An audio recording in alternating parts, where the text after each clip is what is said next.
Polres Buleleng melakukan rekonstruksi atau reka ulang peristiwa pembuangan bayi di Dusun Kloncing, Desa Kerobokan, Kecamatan Sawan oleh tersangka Madea Selasa 6 April pagi.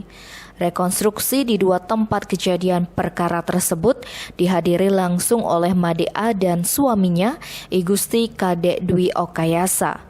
Kasubag Humas Polres Buleleng Iptu Gede Sumarjaya menerangkan beberapa adegan yang dilakukan dalam rekonstruksi sudah sesuai dengan berita acara perkara. Hasilnya dari TKP pertama terungkap Madea melahirkan tanpa bantuan tenaga medis.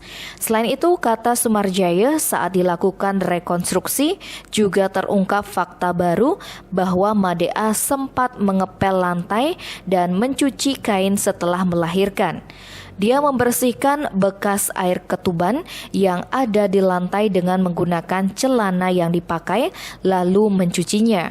Kemudian ia membungkus bayinya menggunakan spray.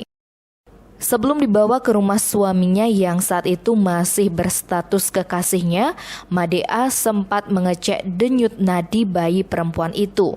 Kemudian ia bergegas menuju ke Kloncing untuk meletakkan bayi itu di depan rumah Gusti Kadek Okayasa dengan tujuan agar diketahui oleh Okayasa. Atas dasar itu, kini status Madea telah berubah menjadi tersangka dari terlapor. Selain berubah status menjadi tersangka, Madea kini telah sah menjadi istri dari Gusti Kadek Okayasa. Mereka telah melakukan perkawinan secara sah dengan prosesi adat agama Hindu pada Jumat 2 April. Sementara jenazah bayi yang sebelumnya dititipkan di RSUD Buleleng juga telah diserahkan kepada pihak keluarga dan telah dimakamkan di Setre Banjardinas Kloncing, Desa Kerobokan, Kecamatan Sawan. Walaupun telah melakukan perkawinan secara sah, kata Sumarjaya tidak berpengaruh pada kasus yang terjadi.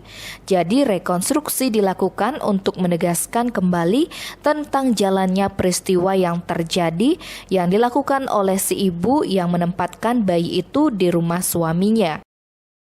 Terkait penahanan pelaku, polisi masih melihat hasil penyidikan karena selama ini Madea kooperatif dalam memberikan keterangan. Tim Bali Express melaporkan.